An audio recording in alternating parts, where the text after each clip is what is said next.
relación muy cercana con el profesor Olivet. Y yo no tuve la suerte de tratarlo como él, pero dije, no, pues sirve que me sumo a este ejercicio de memoria. Mi vida profesional no ha sido, luego pensaba, sino tratar de traer al presente la obra, las enseñanzas, las intuiciones, los proyectos en ocasiones no realizados y los realizados de un gran número de personas, y creo que hoy nos toca conversar, que es uno de los ejercicios más civilizados que hemos encontrado los seres humanos para comunicarnos lo que sabemos y lo que pensamos. Entonces, hacia las volandas me explicó Wolfi que nuestras compañeras habrían de empezar esta sesión, y después mis compañeros habrían de echarlo todo a perder, ¿verdad? Algo así.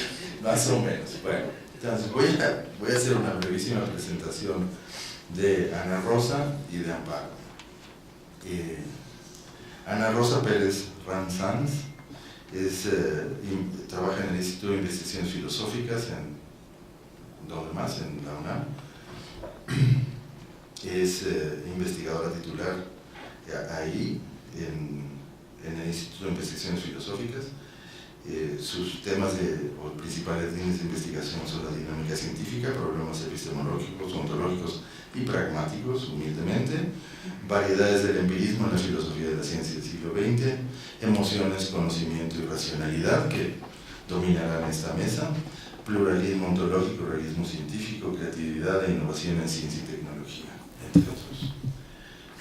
Y Amparo Sevilla Villalobos es maestra de danza y antropóloga sociales de la Casa Investigadora de Ella cursó 2 carreras: danza de concierto en la Academia de la Danza Mexicana, cosa que yo ignoraba hasta esta mañana, y antropología social en la Escuela Nacional de Antropología e Historia. Ha realizado varias investigaciones e impartido cursos sobre antropología de la danza, cultura popular, construcción de identidades en el ámbito urbano.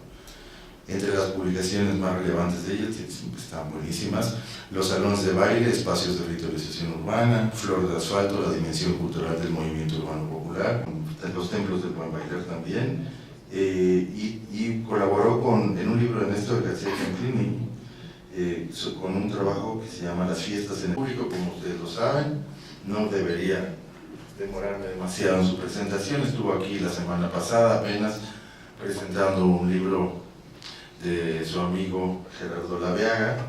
Él es abogado, estudió la carrera de Derecho en la Universidad de Colima, luego la maestría en Derecho Constitucional y Ciencia Política en el Centro de Estudio de Maestría y Doctorado. Wolfi Cotton, mi vecino de cubículo en la Dirección de Estudios Históricos desde hace algunos años. Wolfi y yo cursamos el doctorado al mismo tiempo en la Escuela Nacional de Antropología e Historia. Fue sobre la historia de la legislación de los bienes culturales en México. Es sin duda uno de los que más saben y que más han pensado sobre esto. Es investigador de la Dirección Patrimonio Cultural, que lo vuelven un referente, entre los que destacan Derecho y Cultura y Derechos Culturales en el marco de los derechos humanos en México. Fue secretario técnico del INAH en 2013 y en buena medida el responsable que yo esté aquí, no solo como moderador de oye, Toño, ¿y cómo ves? ¿Ya pensaste quién podría dirigir el Museo Nacional de Antropología? Porque la encomienda que pensar, entonces, pues mira, puede ser, yo creo que pues, hay que aprovechar que es una historiadora, entonces pues, puede ser fulano o fulana o fulano, tal. Y entonces me dice, ¿y por qué no tú? Y ya, fin de la historia. Estar compartiendo con personalidades de diversos campos del conocimiento en México. Yo diría más que mesa redonda, es un homenaje al maestro Julio César Olivet, y me voy a permitir leer unas muy breves notas que hice al respecto. En principio, cabe advertir que no tuve la fortuna de trabajar de manera cercana al doctor Olivet, pero sí conservo el recuerdo de su grata presencia cuando ingresé en 1986 a la Dirección de Tecnología y Antropología Social, centro de investigación del cual actualmente funjo como director. En ese entonces, el doctor Olivet asistía a nuestro centro de investigación siempre acompañado por su alumno más destacado, el doctor Wolfi Cotto. Otra advertencia es que mi participación en esta mesa será muy breve. Como le informé en su momento a nuestro querido Wolfi, quien tuvo la iniciativa de reunirnos en este evento, que como decía inicialmente, más que ser una mesa, es un corto pero muy sentido homenaje, uno más, de los que se le han hecho, además, en vida y ahora, por desgracia, sin estar presente con nosotros, a la vida y obra del doctor Olivet. Uno de estos homenajes se llevó a cabo en 1989 para conmemorar sus 30 años de labor antropológica, acto que fue organizado por el Colegio Mexicano de Antropólogos, instancia fundada por el propio Olivet. Años más tarde, el 28 de abril del 2004, se organizó otro homenaje para celebrar sus 90 años de vida. En él participaron 10 antropólogos de distintas especialidades adscritos a la Universidad Nacional Autónoma de México y al propio instituto, quienes destacaron sus aportaciones en los diversos campos en los que dejó no solo una huella, sino que abrió varias veredas, ya sea en la museografía, la investigación antropológica, la docencia y la legislación sobre el patrimonio cultural. En dicho homenaje, la maestra Lir González, investigadora de la Dirección de Estudios Arqueológicos del INAH, abordó la importante labor desempeñada por el doctor Olivet para la elaboración en el año 1972 de la Ley Federal de Monumentos y Zonas Arqueológicos, Artísticos e Históricos. De su texto, publicado en la revista del INAH titulada Diario de Campo, me permito transcribir las siguientes notas. Dice Aldir: la profunda convicción nacionalista del profesor Olivet, su compromiso social con las clases populares, su formación científica como arqueólogo y abogado, además de su visión de futuro, lo llevaron a impulsar en 1966 una reforma a la fracción 25 del artículo 73 constitucional que otorgara al Congreso de la Unión facultades para legislar sobre monumentos arqueológicos, históricos y artísticos de interés nacional.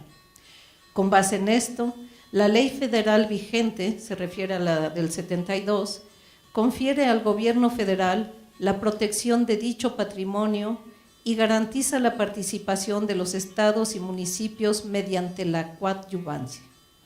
Además, introdujo el concepto de zonas y monumentos arqueológicos, superando la concepción de monumento aislado como único objeto de protección y abriendo la posibilidad de proteger legalmente todas las zonas arqueológicas con su sola existencia o presunción de existencia de un conjunto de monumentos inmuebles. Otra aportación relevante de la ley citada es la definición amplia de monumento arqueológico, el cual incluye no solo los vestigios elaborados por los seres humanos, sino también los de la flora y fauna asociados con ellos. Cierra la cita. Es ampliamente conocido el hecho de que el doctor Olivet redactó gran parte de la ley antes referida, además de que en la discusión legislativa para la aprobación de la iniciativa, él encabezara la corriente nacionalista que se enfrentó a un poderoso grupo que pugnaba por la privatización del usufructo de los bienes arqueológicos, artísticos e históricos del país. Cabe hacer notar que casi medio siglo después, esto es ahora, tal confrontación no ha cesado.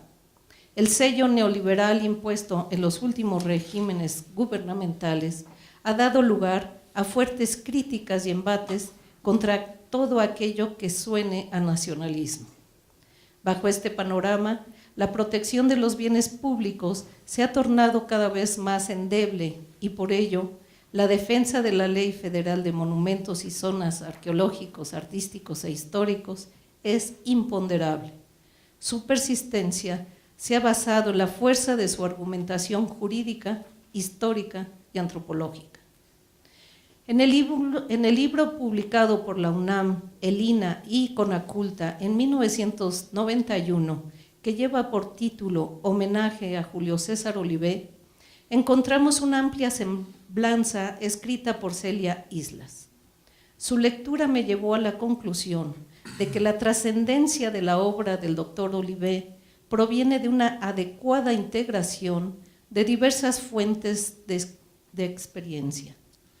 Él logró una afortunada convergencia entre la teoría y la práctica que le permitió una notable capacidad propositiva, su excepcional habilidad de convencimiento y una sólida formación académica que guió sus acciones basadas en un compromiso social muy notable.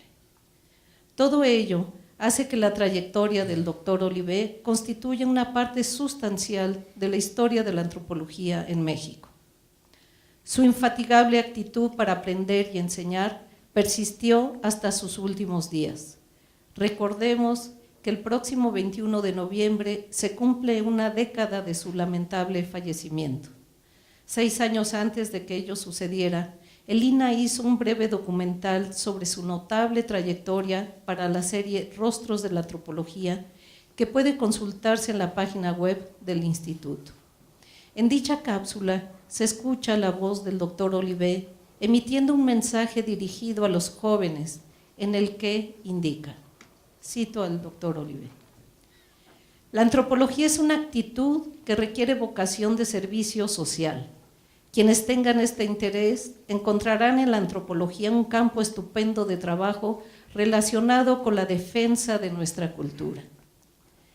En este breve mensaje, el doctor Olivé sintetiza la actitud que siempre lo distinguió. Me pregunto, ¿cuántos antropólogos hemos seguido esa ruta? Sin duda, la antropología ha desarrollado varias herramientas para la defensa de la diversidad cultural y la justicia social, aunque los retos para su adecuado desempeño exigen un mayor compromiso con el posible nuevo horizonte que se dibuja en México.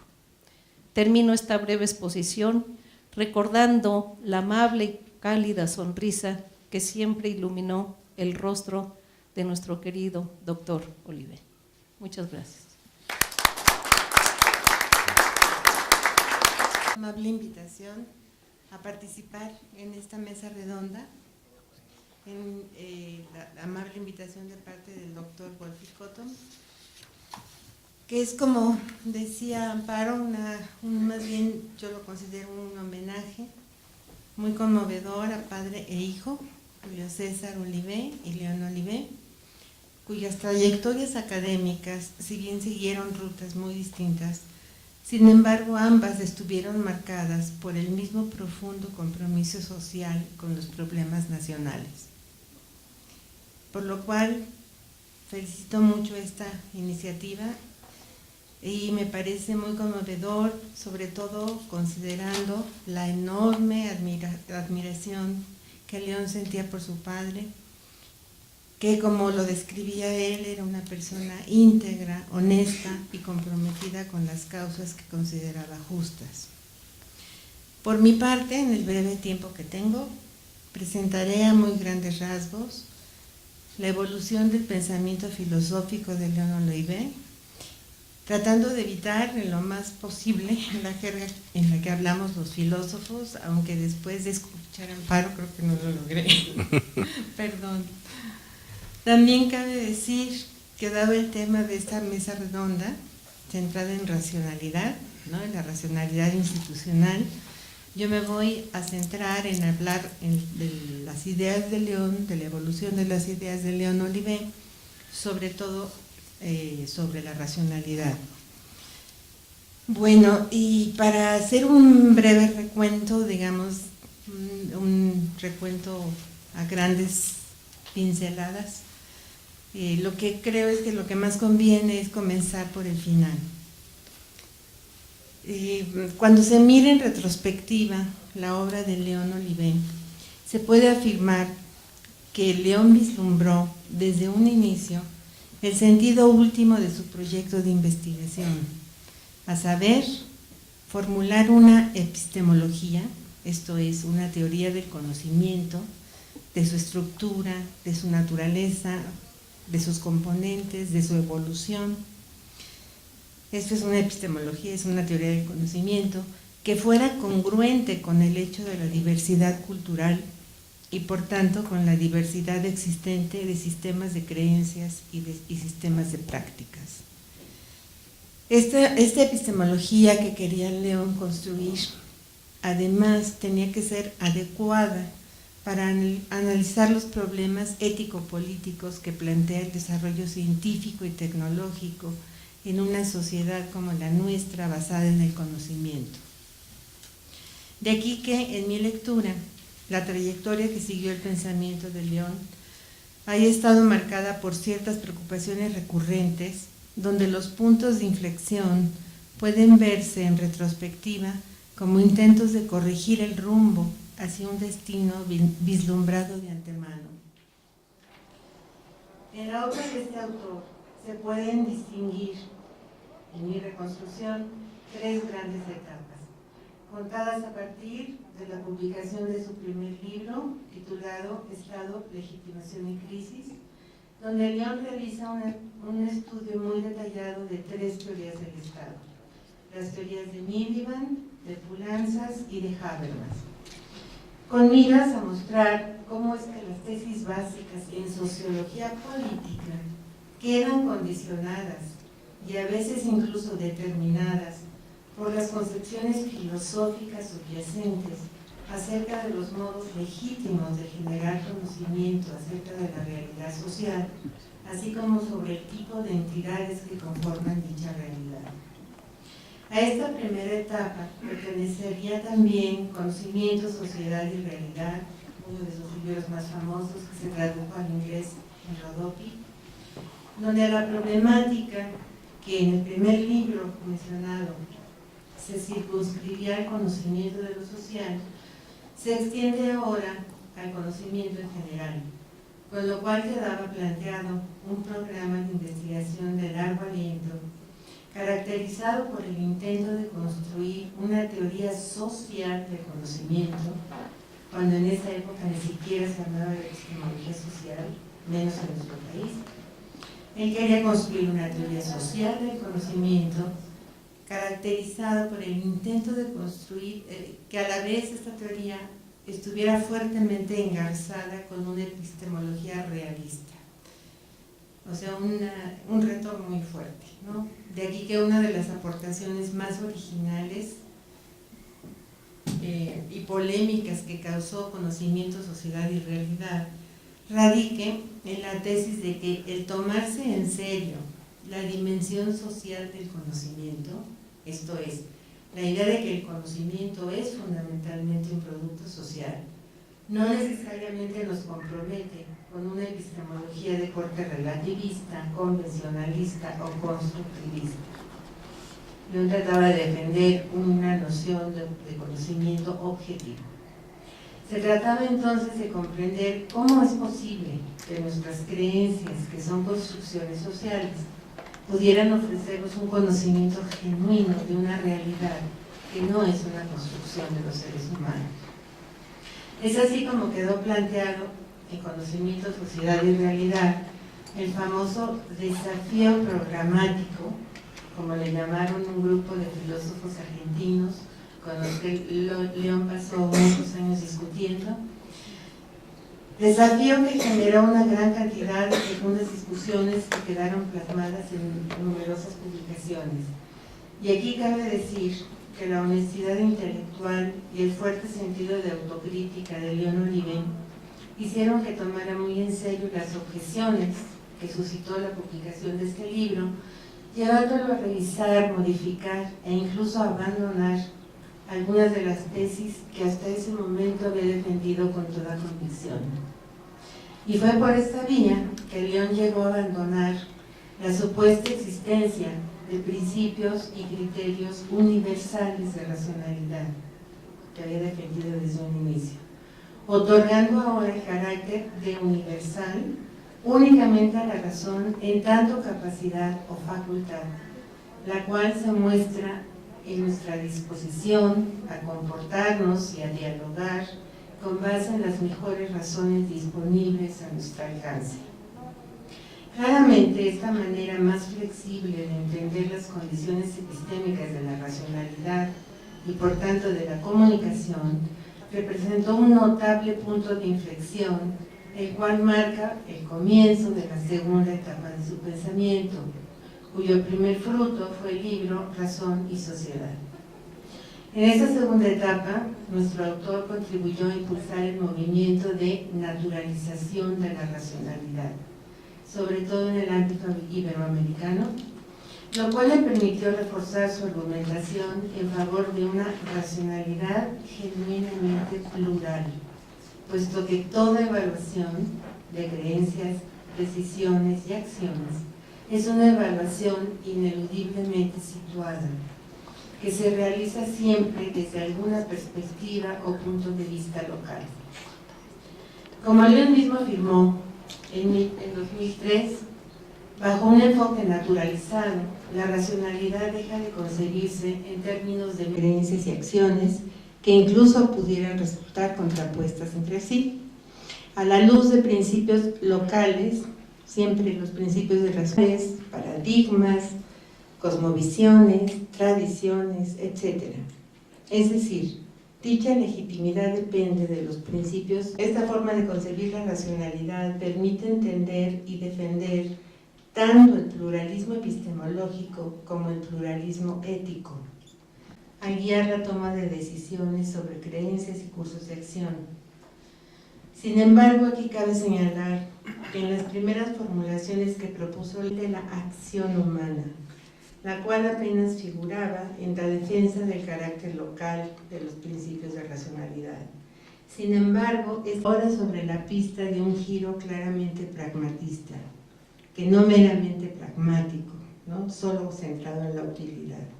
El giro 2004 en adelante.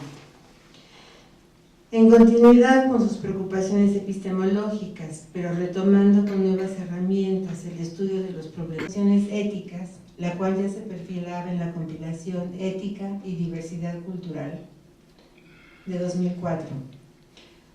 Olivet, por la epistemología y la filosofía de la ciencia, podían resultar de suma utilidad para elucidar y comprender los problemas éticos. Este último ámbito, el ámbito del conocimiento, tiene un papel de preeminencia en el sentido de que la epistemología es necesaria para fundar, aunque los mismos teóricos no se den cuenta. Esta posición la sustenta explícitamente en su texto Epistemología en Ética y en Ética. Podemos afirmar que León Olivet mantuvo un proyecto consistente con el logro de una meta primordial: desarrollar una epistemología congruente con el fenómeno de la diversidad cultural. No, de ninguna manera. Lejos de eso. Para ahondar más en León Olivet, doctor, prosigo. Gracias.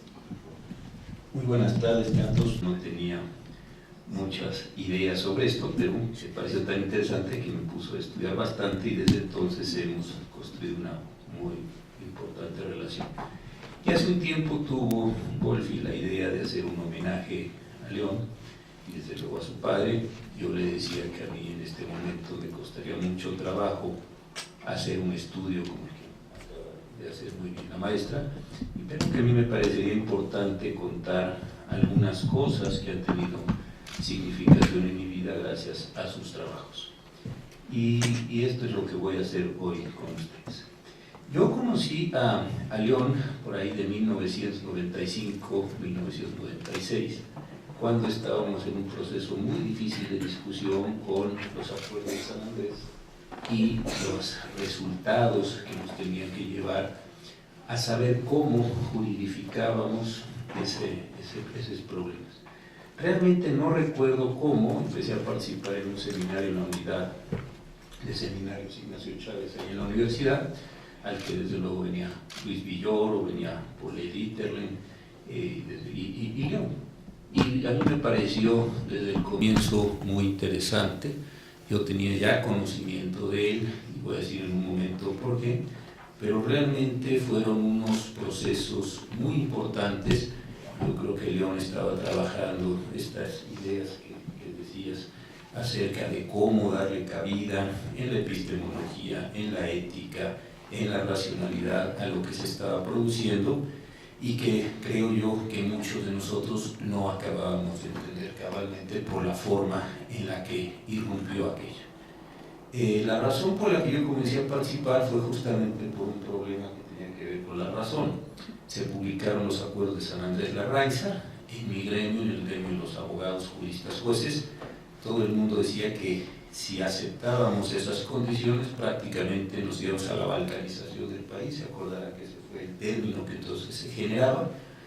Yo alguna vez conseguí los acuerdos, me puse a hacer un ensayo de interpretación y de ordenación de aquello, y la verdad es que sí tenía una racionalidad y tenía un orden. Simplemente había que encontrar, como tantas cosas en la vida, los órdenes, los momentos, y construir como con cualquier otro texto jurídico, porque esto desde luego era un acuerdo entre dos partes para llegar a un proceso de pacificación. Y en ese camino fue que conocí, insisto, a León, a Luis Villoro, y luego me estaba acordando a gente tan interesante como Carlos Payana, Rodolfo Stavenhagen, a Alberto Castillo, a Luis Achado y finalmente a don Samuel, padre Samuel. Y la verdad es que pasé unos años buenísimos de discusiones, y como yo era el único abogado que andaba en esas cosas, pues me traían para arriba y para abajo a todas horas, a todos días. Fueron unos años realmente muy buenos. Y en ese caso con León conversábamos acerca de cómo le íbamos a dar cabida, déjenme ponerlo así, no quiero sonar chocante, pero así es como yo al menos veía el problema, cómo le íbamos a dar cabida en el mundo jurídico a esta condición de lo indígena, o a este mundo del indígena, que en ese momento, insisto, mi profesión no sabía ni siquiera qué hacer. Pensaban en balcanizaciones, pensaban en separatismos, querían municipalizar completamente el problema. Realmente la profesión mía andaba bastante perdida en esos casos. Entonces, esas discusiones con León fueron para mí muy importantes, muy interesantes, porque me ayudó mucho a entender que teníamos que encontrar una forma jurídica, y que esa forma jurídica tenía que tener algunas condiciones diversificadas.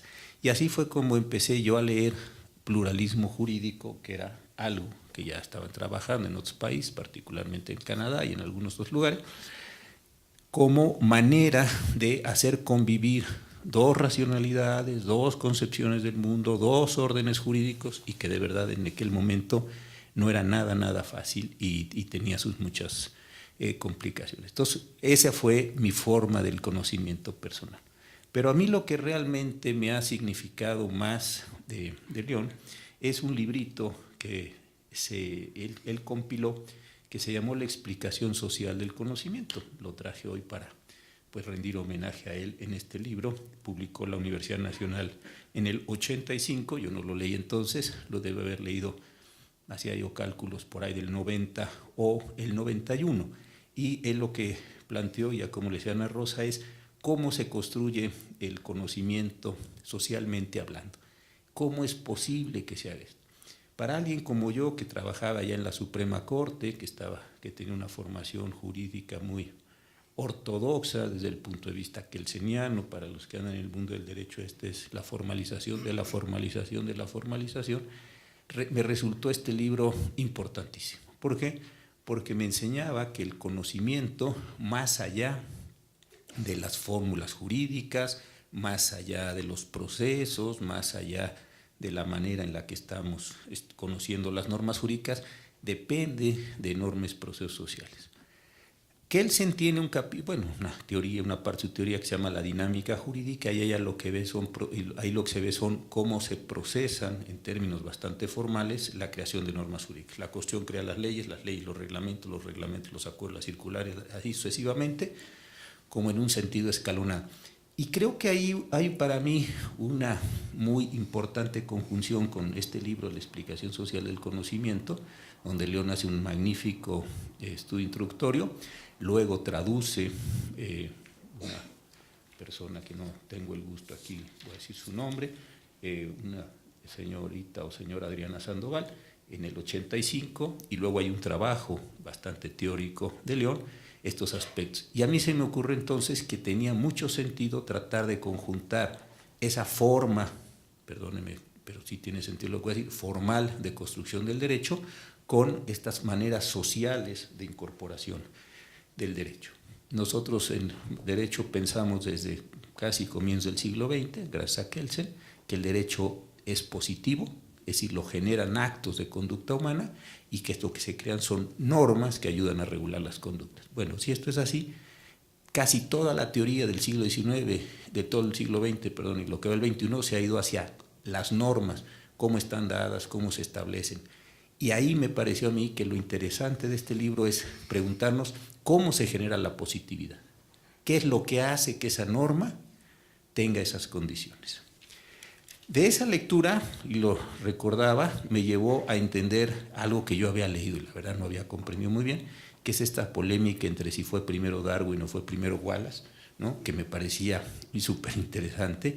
Leí entonces un libro de Paul Forman, que lo veía también ayer en la tarde, La cultura en Weimar, otro libro de aquellos tiempos que fui pues relatando a Mannheim, que según yo lo había leído y no había entendido nada, después de que lo pude volver a leer bajo estas condiciones sociales, me pareció muy bien. Y sí he mantenido, gracias a esta lectura de León, esta idea muy interesante de cómo se construye pensamiento, cómo se construye racionalidad, precisamente a partir de fenómenos sociales. Hay este libro de Luis Menard, de Metaphysical Club, ¿no? Que es cómo se construyó todo el pensamiento de los pragmáticos estadounidenses. Ahí hay un juez importante para nosotros, Oliver Wendell Holmes.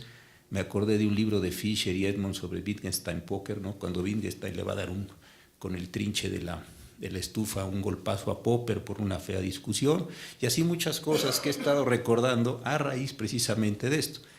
Y hace algunos días fue curioso, y se los recomiendo mucho, un libro de Tom Wolfe, el novelista, que se llama El reino del lenguaje, y son precisamente estas relaciones que están muy bien establecidas, otra vez, por qué Darwin y no Wallace, por qué Chomsky no es tan importante como Everett, a partir de un libro de un señor Everett que no había leído yo y que es muy importante. Pero de esto a mí me ha ido llevando poco a poco, y de veras que sí lo pensaba ayer que tomaba las notas para esta charla, que este fue para mí un libro iluminador.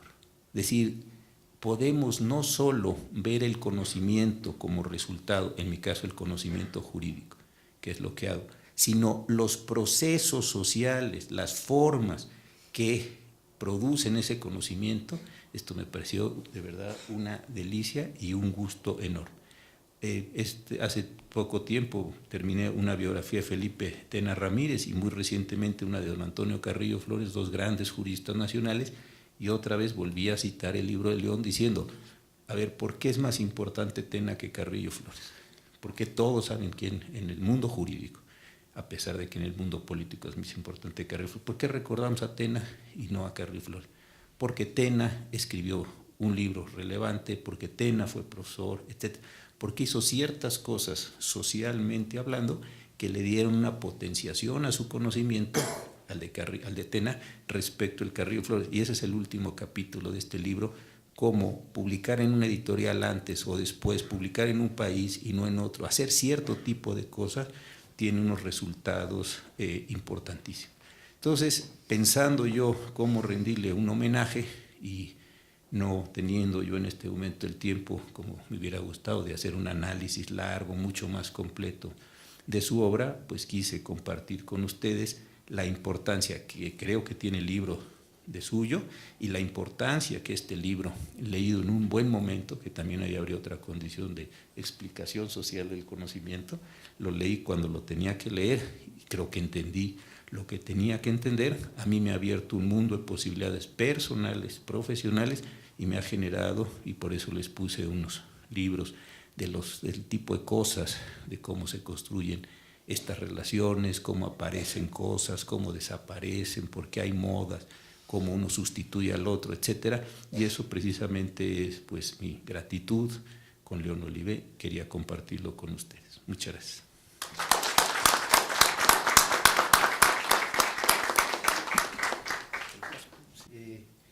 De la Suprema Corte de Justicia,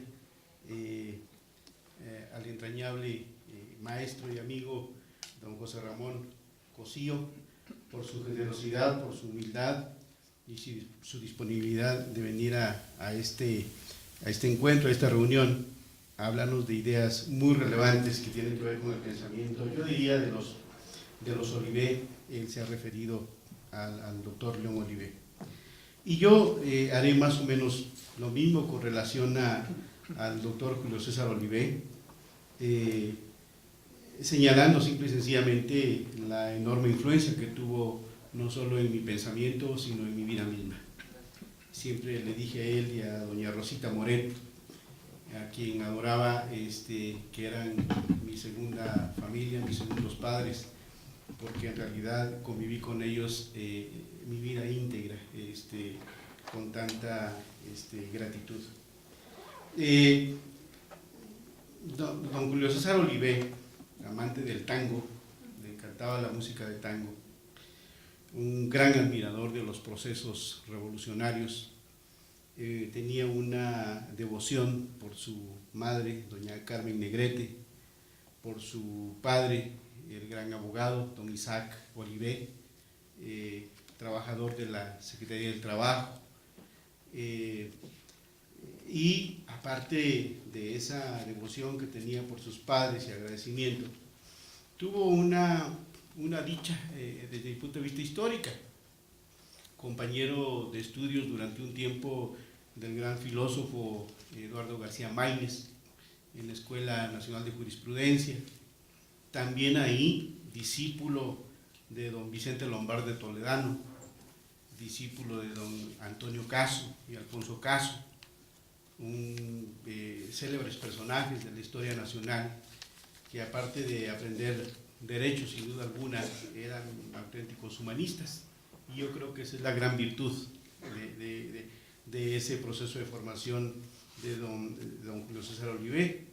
Pero me llamó la atención, por ejemplo, de su tesis profesional de 1939, que hacía referencia a la lucha de clases y el derecho político, un estudio muy interesante de los distintos sistemas políticos que habían existido en la historia, y cómo él va demostrando justamente con base en las tesis de la teoría marxista del materialismo histórico, cómo va demostrando justamente el origen, desarrollo y ocaso de cada uno de estos sistemas, para llegar a plantear lo que siempre fue su ideal y que entiendo que en buena medida fue de alguna manera una especie de estremecimiento íntegro de su vida, porque él apostaba justamente por el comunismo, él apostaba justamente por llegar a esa etapa en donde, en términos muy sencillos, lo que él decía era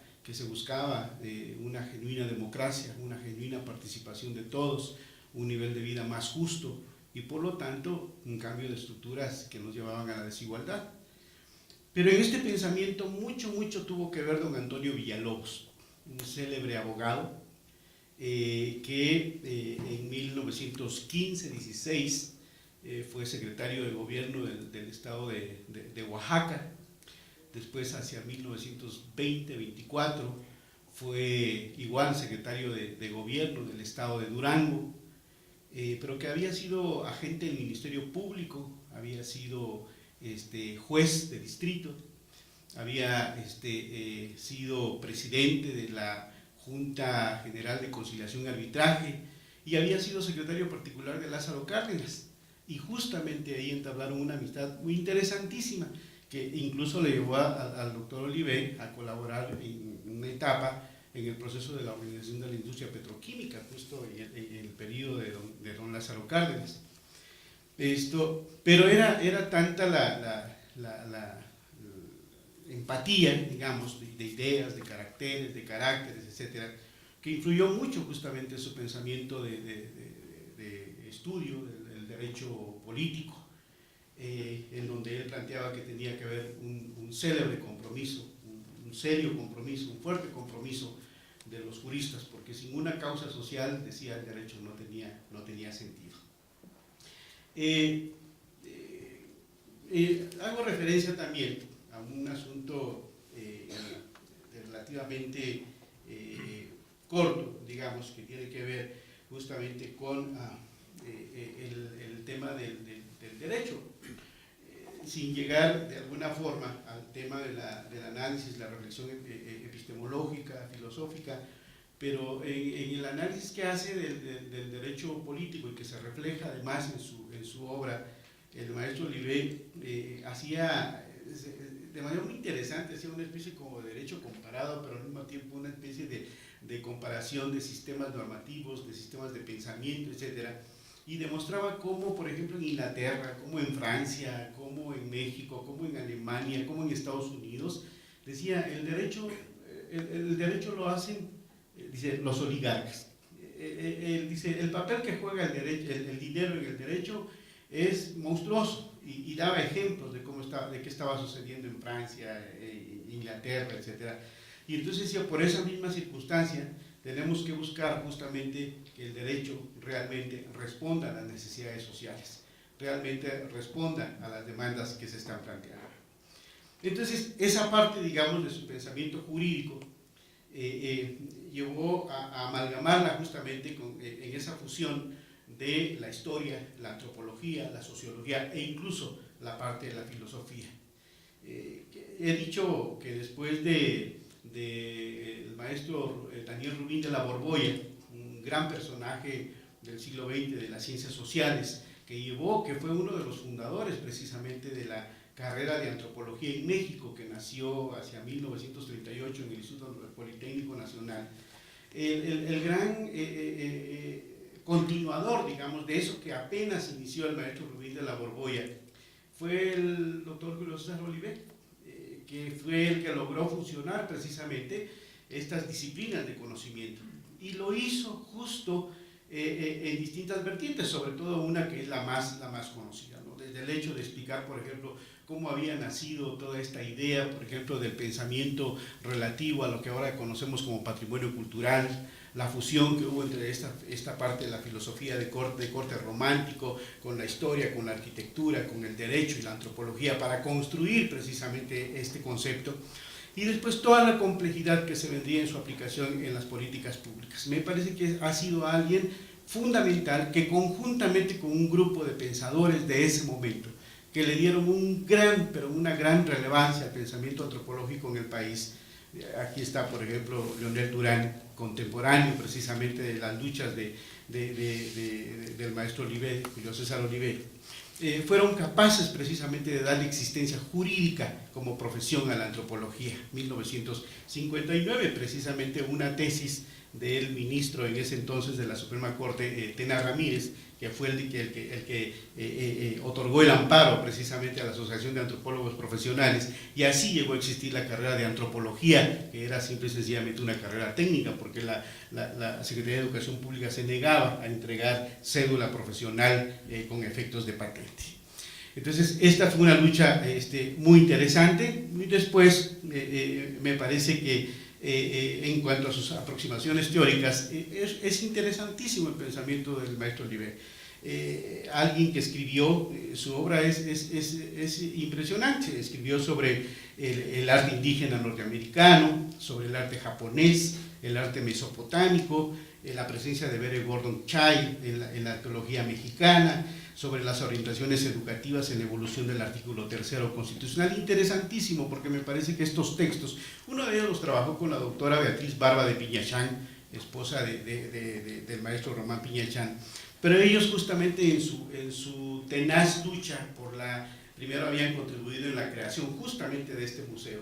De hecho, tengo uno de los proyectos originales justamente de diseño de creación de este museo. Después pasaron a la fundación del Museo Nacional de las Culturas, que está ahora en Moneda 13, sede del antiguo Museo Nacional creado por Guadalupe Victoria, Lucas Alamán, 1827. Entonces, todo ese cúmulo de conocimiento y de sabiduría los llevó a crear precisamente estas instituciones. Y me refiero a un hecho muy significativo. Busqué y escuché varias veces tanto a don Julio César como a León Olivé platicar, porque ellos no podía otorgar el calificativo de discusión, sino el diálogo que ellos tenían cuando le preguntaba algo sobre algún tema relativo al conocimiento de la antropología. Pero en términos ya de obra, en 1993 el doctor León publica un libro que le publicó el Fondo de Cultura Económica sobre la diversidad cultural. Y entonces lo que hizo fue reunir a un grupo de antropólogos y a un grupo de filósofos, a ver, pónganse a discutir sobre un tema que es muy importante, sobre el tema de la diversidad cultural, sobre el tema de la ética, sobre el tema del reconocimiento de esa pluralidad, de esta diversidad.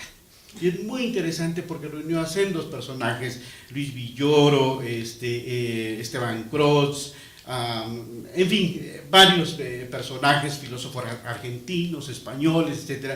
Y el resultado de ese texto es interesantísimo porque deja como una especie de zozobra intelectual cuando uno lo lee, porque dice cómo resolver este gran problema de la diversidad que se dice fácil, que se dice sencillo, pero es de una enorme complejidad. Tan simple y sencillamente pensar justamente en la comparación de los relativistas culturales, o quienes privilegian el tema de la diversidad por la diversidad y el tema justamente de buscar la unidad de esa diversidad.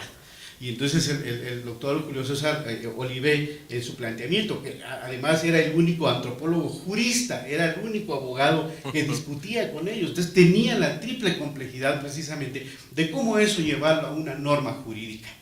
Entonces, discusiones interesantes que me parece que el día de hoy siguen siendo tan relevantes. Y además, hacia los años 60, el doctor Olivé escribió un texto que desde mi punto de vista tiene enorme vigencia, que es un texto dedicado precisamente al gobierno guatemalteco, ahora diríamos de los gobiernos centroamericanos. Y en ese momento empezaba a haber una ola migratoria, precisamente producto de la persecución del régimen de la dictadura militar en Guatemala, y entonces en ese contexto, llegando una serie de refugiados a México, el gobierno de Guatemala hacía incursiones militares, precisamente persiguiendo en Quintana Roo a los refugiados guatemaltecos. Entonces él plantea justamente eso, fundado en el tema del derecho internacional, esta obligación del gobierno mexicano, del gobierno guatemalteco, de respetar el asilo, el refugio que México brindaba a los países centroamericanos. Algo tan latente, tan vigente el día de hoy, que hacer con ese problema inmenso precisamente, que sin duda alguna lleva a un desafío de la relación de los estados nacionales. Y finalmente, quisiera ir terminando ya con esto, hay un texto clásico, de hecho, yo cuando lo leí la primera vez francamente no lo entendí, tuve que leerlo 2 o 3 veces por lo que significaba justamente el conocimiento. El maestro Olivé tiene un pequeño ensayo que se llama Reseña Histórica del Pensamiento Legal sobre Arqueología en México. Y es un recuento histórico, antropológico, jurídico, de lo que ha sido justamente la vinculación del Estado con el tema cultural, hecho a través de la arqueología, que explica en buena medida la enorme influencia del sistema jurídico peninsular pues sí, del derecho romano al derecho español, del derecho español al derecho mexicano, ¿no? Cómo se justifica, cómo se va planteando precisamente esa base jurídica que ha llevado a normar justamente estos bienes que ahora conocemos como monumentos arqueológicos y que han sido sin duda un elemento fundamental en la construcción de esa idea de nación mexicana.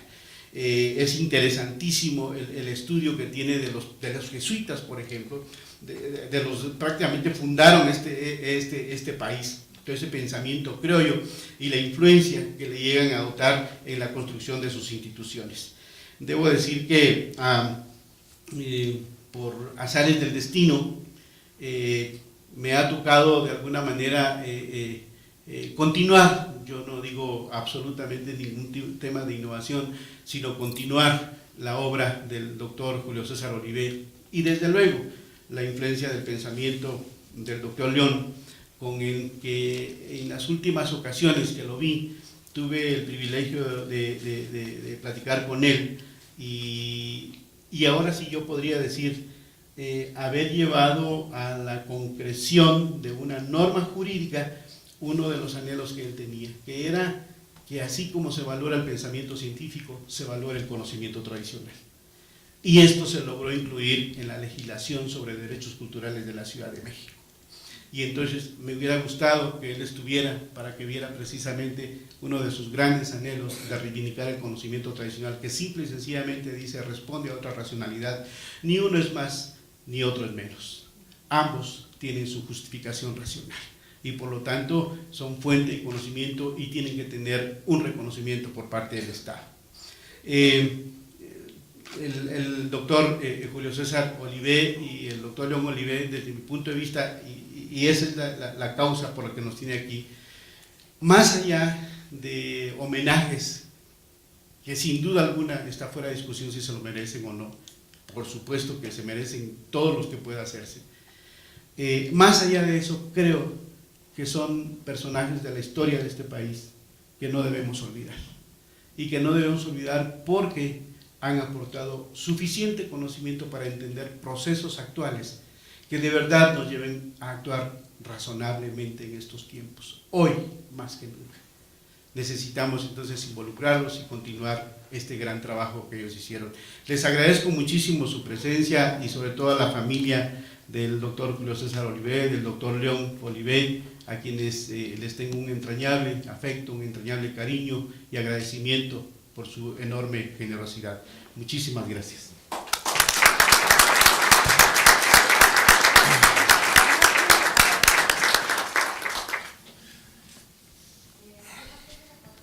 Pues a leerlos y a releerlos y a discutirlos y a hacerlos parte de lo que hacemos todos los días. Toca quizá que los miembros de la mesa comenten entre ellos si quieren comentar algo de lo que expusieron en ella, o bien que ustedes añadan algo a lo que se ha expuesto aquí.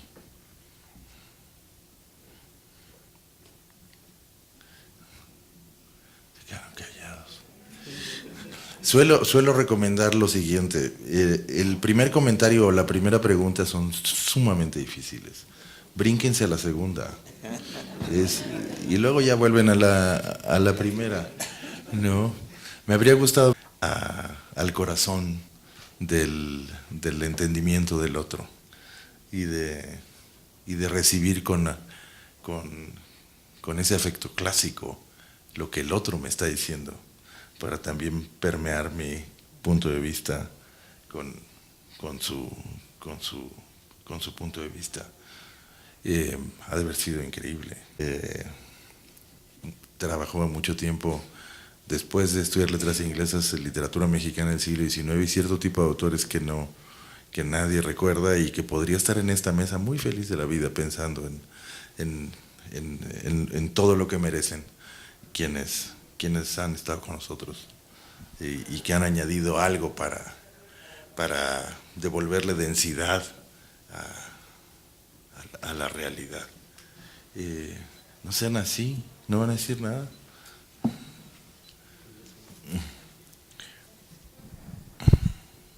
Yo quisiera aclarar un punto de vista de León sobre los conflictos. Otro tema. Esta semana nos toca ver en la Suprema Corte. Pero sí, es que el asunto hoy parece muy fácil, pero yo me acuerdo, y del maestro Burgoa, muy conocido por muchos de nosotros, y él y otros juristas de aquel entonces decían eso, ¿no? Es que nos vamos a ir a la balcanización, no es aceptable. Entonces, empezar aquellos diálogos de verdad fue muy complicado. Yo me recuerdo en alguna ocasión que solo el hecho de cómo se produjeron ofensas iniciales en la negociación era muy peculiar. Y alguien decía, es que las personas que estaban representando a la EZ no son puntuales. Entonces yo decía, ¿cómo que, qué querrán decir esto? Entonces había una enorme molestia desde esos datos. Y pues nos vemos en la mañana, ¿no? En un grupo, y el otro pues nos vemos a las 11 en punto. Entonces la mañana pues iban llegando a las 12, a las 1, en fin, era un concepto completo. Entonces hubo que, hoy parece eso que no tiene menor importancia, y tenía enorme importancia en ese caso. Y entonces sí fue como, cómo vamos a ir generando, cómo vamos a ir aceptando, era muchísimo trabajo, mucho de ese trabajo, hoy se puede decir, pero era bastante oculto, no estaba a la luz. ¿Qué cosas, lo voy a usar así porque esa es la expresión que se usaba entonces, qué cosas el Estado mexicano sí estaba dispuesto a otorgarle, a cederle a pueblos y comunidades y a los indígenas en lo individual? Entonces era una enorme dificultad de, a ver, esto podemos aceptar, es que ellos hagan esto, no, eso no, esto es esencial, pero entonces eso no, esto, bueno, eso sí. Entonces era estar casi, yo me imaginaba, y desde entonces una especie de fichero donde decía, aquí están este es el total de las competencias, estas sí se las podemos dar y estas no. Entonces convencer a las dos partes, trabajar en eso, es justamente, ahora lo recuerdo, del diálogo en aquellos días, era realmente muy, muy interesante, y además pues había gente muy talentosa como don Luis, en fin.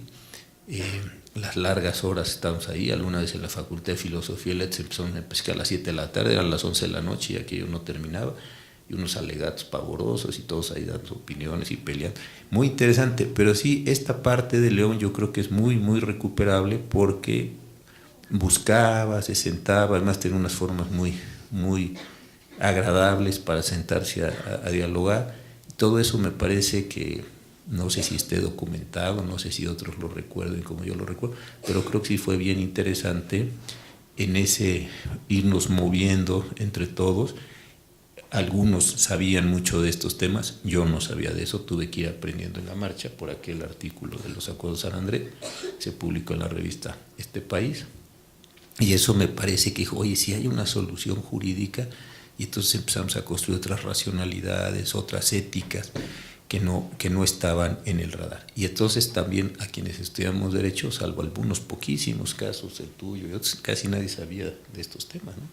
Ni les interesaba, ni les parecía una cosa que en ese momento tuviera ningún sentido práctico, ni ninguna nada, ¿no? Salvo los que iban al INA o hacían antropologías jurídicas, otros, pero la verdad es que entonces no había casi ni literatura de este tipo de cosas. Yo creo que fue un proceso muy interesante y él ayudó mucho, insisto. Yo no sé si alguien haya documentado todos los avatares de ellas, más allá de Cocopas, en fin, que sí está bien documentado, pero aquí sí hubo unas acciones políticas de acción, como decías, bien interesantes. Urge, Wolfi, reunir los escritos del maestro Julio César Olivé. La muerte de León es muy reciente, sus libros aún se consiguen, al rato no, habría que empezar, ¿no? Deberíamos como increíble mesa, qué privilegio haber estado al lado de ustedes esta tarde, y qué privilegio estar todos juntos ahora homenajeando, sí. Sí, felicito dicha de poder leer libros del maestro Olivé, gracias al maestro Cotton, Wolfi, y bueno, utilizamos parte de estos libros, Derecho a contar la nueva ley de museos, la nueva ley de matrimonio cultural que ahora estamos realizando, que bueno, que ya la hemos hecho y que está en aprobación ahorita en el Congreso, hay un Ministerio de Cultura acá en México, ¿no? Para que más gente se pueda enterar, no solamente los que se investigan ese tema, sino que más gente que no solamente investiga, sino que mucho el tema acá de cultura, de consulta previa, no analizando muchos temas. Sería bonito que como un, aparte de la ley, ¿no? que se le ha dado como un homenaje al maestro Oliver, yo creo que también estaría. Me han venido a la mente muchas cuestiones, concretamente ahorita que el ministro Cosío hablaba de la impuntualidad, ¿no? de la que se trataba. Me vino a la mente cuando leía ya en preparatoria el libro aquel de Juan Pérez Jolote, que habla mucho sobre la mentalidad de los chamules. Y verdaderamente leía uno y decía, o sea, ¿cómo puede uno siquiera empezar a platicar en un terreno común con estas personas? Entonces, claramente es un estudio que le ayuda mucho a entender, pues, por qué es tan difícil entenderse, pero realmente construye poco sobre, y bueno, precisamente hacia dónde se va, ¿no? Entonces, ahorita en los diferentes estudios que se habló del pensamiento de León, del tío, y cómo fue evolucionando precisamente en la búsqueda de esas herramientas, me da mucho la atención el hecho de que los acuerdos se dieron y de que, por un lado, en la opinión pública general se hablaba precisamente de una balcanización, de cómo se aceptó eso, etcétera, y por el lado de los indígenas se hablaba, no, nos están traicionando porque no los están cumpliendo. Y sin embargo, de alguna manera algo funcionó, porque finalmente la situación se ha medio controlado.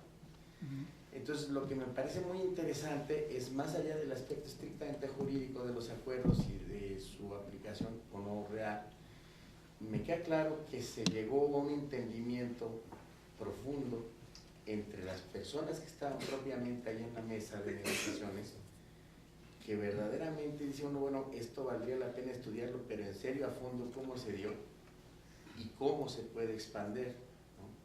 Entonces, no sé si quisieran comentar algo sobre esto, ministro Wolfi.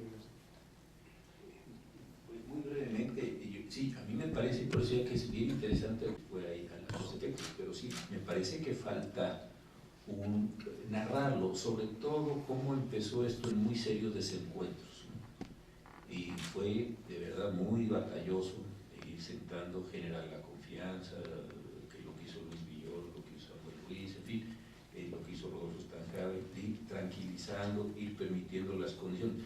Pero yo igual, es ignorancia mía, pero que yo sepa cómo que se ha contado, en fin, pues no. Y todavía varios de los actores, ya no conflictividades de muy diverso tipo en el país, y también encontrar cómo sí se pueden hacer ciertas cosas, o cosas muy serias, me parece que eso es central.